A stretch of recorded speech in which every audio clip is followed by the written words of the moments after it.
আসসালামু আলাইকুম ওরহমতুল্লাহ। তো আজকের এই ভিডিওতে আমি গ্রিনটেক অ্যাপস ফাউন্ডেশনের অন্যতম একটি flagship app Al Quran word by word এই অ্যাপটি সম্পর্কে কথা বলবো এবং আমি এটি কিভাবে ব্যবহার করি এবং কিভাবে আমি উপকার পাচ্ছি সেটা নিয়ে কথা বলবো ইনশাল্লাহ। তো এটা কোনো স্পন্সর্ড ভিডিও বা অন্য কোনো কিছু না, মানে আসলে আমার কাছে ভালো লেগেছে এবং আমার মনে হয় যে আরও অনেক মানুষজনদেরকে জানানো দরকার সেই অ্যাপটা সম্পর্কে। তাই আমি এই ভিডিওটা করছি যাতে আপনারা দেখতে পারেন এবং আপনারাও অ্যাপটা সুন্দরভাবে ব্যবহার করতে পারেন। এবং এই অ্যাপে প্রায় 5 মিলিয়ন প্লাস ইউজার আছে এবং অনেকগুলো গুড রিভিউ আছে। এবং সবচেয়ে ভালো কথা হলো যেটা যে এখানে কোনো অ্যাড দেখানো হয় না, মানে গুগল প্লে স্টোরে কোনো অ্যাড দেখানো হয় না। তাছাড়া আপনারা এটা ফ্রিতেই ব্যবহার করতে পারবেন, আপনাদেরকে কোনো টাকা দিতে হবে না। তবে হ্যাঁ, ওনারা এটা ডোনেশনের মাধ্যমে এই অ্যাপটা কন্টিনিউ করতেছেন। তো আপনারা যদি তাদের সাথে ডোনেশনে অংশগ্রহণ করতে চান এই অ্যাপের ডেভেলপমেন্ট বা অন্যান্য গ্রিনটেক অ্যাপসের ফাউন্ডেশনের যে অ্যাপগুলো রয়েছে সেগুলোতে, তাহলে আপনারা তাদেরকে ডোনেট করতে পারেন। সো কীভাবে ডোনেট করবেন সেটার একটা লিঙ্ক আমি ভিডিওর ডেসক্রিপশন অথবা কমেন্টে দিয়ে রাখবো, ইনশাল্লাহ আপনারা দেখতে পারবেন। তো চলুন দেখে আসি যে মানে অ্যাপটি কীভাবে আপনার জন্য হেল্পফুল হতে পারে এবং আমি সেটা কিভাবে ব্যবহার করি। তো এখানে প্রথমেই দেখতে পাচ্ছেন যে সূরার এখানে লিস্ট রয়েছে বিভিন্ন, মানে আমাদের আল কোরআনের সবগুলো সূরা, এবং প্রথমে সর্বশেষ আপনি কোনটা পড়েছেন সেটা এখানে দেখাচ্ছে উপরে। তারপরে কুইক লিঙ্ক, অর্থাৎ ইম্পর্টেন্ট কিছু সূরা যেগুলো মানে আমরা ডেইলি বেসিসে পড়ি বা আমাদের কাছে পরিচিত, সেগুলোর লিঙ্ক কুইক লিঙ্ক হিসেবে দেওয়া আছে। তো আপনারা সেখান থেকে ডিরেক্টলি ওইখানে চলে যেতে পারবেন কুইক লিঙ্কের মাধ্যমে। তারপরে সূরার লিস্ট আকারে দেখতে পারবেন, তারপরে পৃষ্ঠা আকারে দেখতে পারবেন যে কোন পৃষ্ঠায় কী রয়েছে এবং কী ইয়া দিয়ে শুরু হয়েছে, কোন আয়াত দিয়ে। তারপরে হলো যে পারা আকারে দেখতে পারবেন এবং অন্যান্য যে সিস্টেম রয়েছে হিজব বা রুকু সেভাবেও দেখতে পারবেন। তো চলুন তার আগে দেখি যে আমাদের সূরা লিস্টের ভিতরে আপনারা কি পাচ্ছেন। তো সূরা ফাতিহার মধ্যে যাই।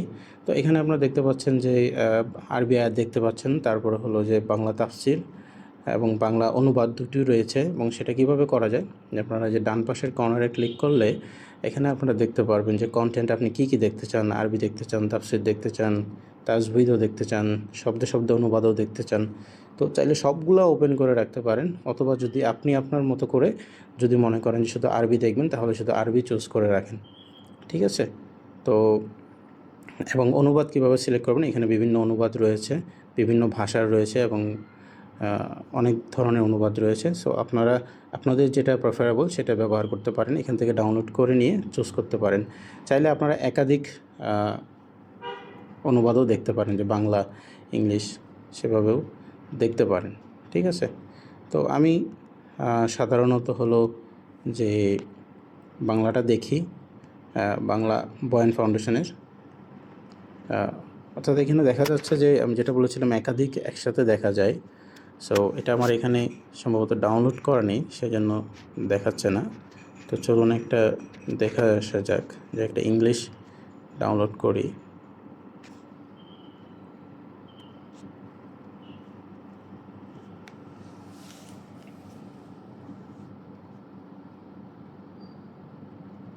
সো এই যে ডাউনলোড হয়ে গিয়েছে। সো এইখানে দেখতে পাচ্ছেন এই যে একাধিক, আপনারা দেখতে পাবেন যে একাধিক ইয়াটা যেটা রয়েছে যে অনুবাদটা, সেটাও আপনারা চাইলে দেখতে পারবেন। সো আমি সাধারণত একটা ব্যবহার করি।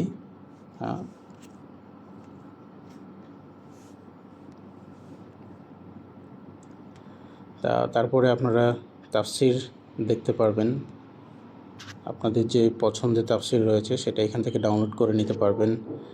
তারপর শব্দে শব্দে অনুবাদ, তারপরে মুসাফের ধরন, অর্থাৎ আপনারা যদি হাফেজি স্টাইলে পড়তে চান সেটাও আপনারা দেখতে পারবেন, সেটা আমি আপনাকে দেখাবো ইনশাল্লাহ সামনে।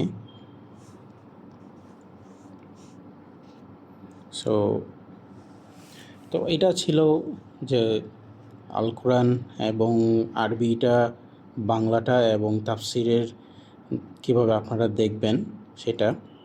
এবং আপনারা যদি চান যে সেটা আপনি মুসাফ অন্যভাবে দেখবেন, তো ডান পাশের এখানে ক্লিক করলেই হবে। তার আগে সেটা ডাউনলোড করে রাখতে হবে, যেটা আমি এখানে দেখিয়েছিলাম যে এখান থেকে গিয়ে আপনারা এই যে মুসাফের ধরন আপনাদের যেটা প্রেফারেবল সেটা আপনারা এখান থেকে সেভ করে নিতে হবে আর কি, যে সেটাতে ক্লিক করলে সেভাবে হয়ে যাবে।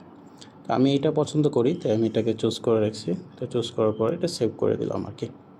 তো আপনারা এইভাবে দেখতে পারবেন। তো এটা আমাকে কখন হেল্প করে, যখন আমি কোনো কিছু মুখস্থ করা বা সূরা কাহফ পড়ার সময় যেন মানে হাফেজি স্টাইলে পড়া যায়, তো তখন আমি এটা ব্যবহার করে থাকি, বা অন্যান্য সূরা পড়ার সময়। তো এটা ছিল কন্টেন্ট, অর্থাৎ আবার দেখাই যে এখানে আপনারা কন্টেন্টে প্রবেশ করতে পারবেন, তারপরে সেটাকে আপনারা মুসাফ চেঞ্জ করতে পারবেন, এবং সে ডান পাশের কর্নারে ক্লিক করে আপনারা আরবি তাফসির, অনুবাদ, তাজবিদ সব কিছু দেখতে পারবেন, এবং আরবি ফন্ট সাইজ কীরকম আপনার পছন্দ, কতটুকু বড় সেটা দেখতে পারবেন। হ্যাঁ, তারপরে হলো যে অনুবাদে ফন্ট সাইজ সেটাও দেখতে পারবেন। তো এটা ছিল মোটামুটি কন্টেন্টের ব্যাপার। তো অন্যান্য যেসব সাপোর্টিং আরও ফিচার রয়েছে সেগুলো আমি দেখাচ্ছি।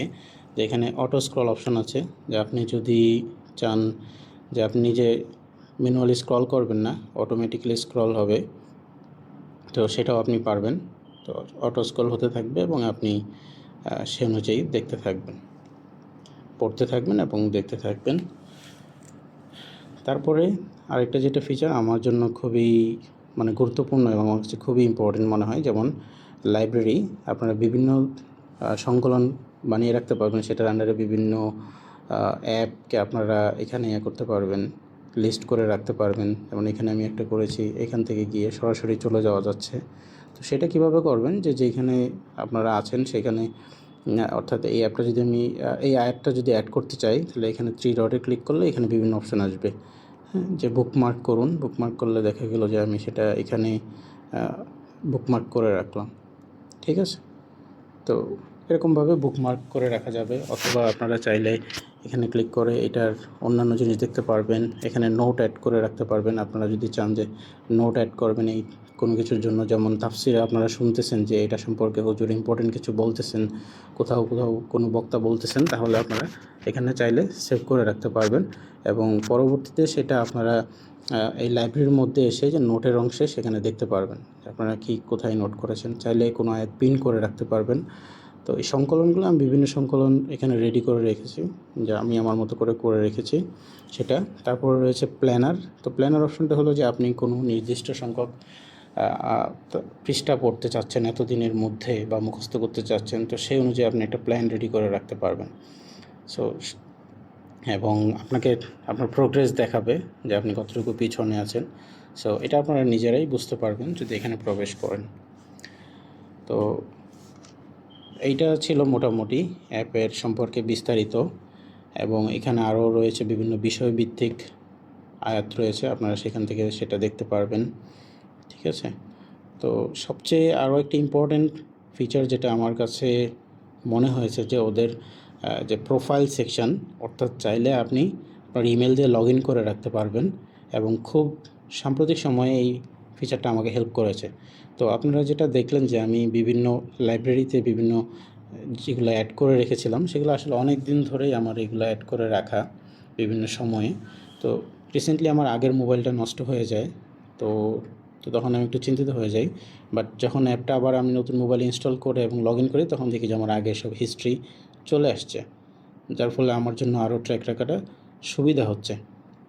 অর্থাৎ আপনি অ্যাকাউন্টে লগ ইন করে অন্য মোবাইলেও যদি সেম অ্যাকাউন্টে লগ ইন করেন, সেম ডাটাগুলো আপনারা দেখতে পারবেন। সো এটা আমার কাছে খুবই ইম্পর্ট্যান্ট লেগেছে, এবং আপনাকে বিভিন্ন যে স্ট্রিক যেটা আমরা বলি, যে আপনারা এখানে দেখতে পারবেন যে আপনাদের মানে কতটুকু সময় আপনারা কোরআনে ব্যয় করেছেন এখানে।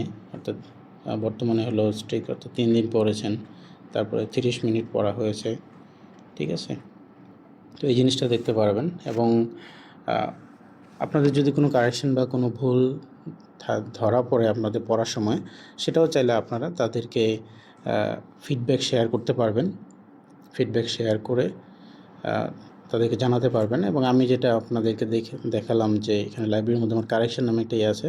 তো বিভিন্ন সময় আমি পড়তে যদি কোনো গ্রামার অর্থাৎ বানানের ভুল বা অন্য কোনো ভুল আমার কাছে মনে হয়, তখন আমি সেটাকে মার্ক করে তাদেরকে জানাই, এবং আলহামদুলিল্লাহ ওনারা অনেক সাপোর্টিভ। ওনারা সেটাকে আমলে নেন এবং সেটাকে কারেক্ট করার চেষ্টা করেন। তো এই ছিল মোটামুটি আল কোরআন অ্যাপের, এবং আপনি আপনার প্রয়োজন অনুযায়ী সেভাবে আপনি অ্যাপটাকে ব্যবহার করতে পারবেন, এবং আমি আশা রাখি যে ইনশাআল্লাহ আপনারা এই অ্যাপের দ্বারা অনেক উপকৃত হবেন।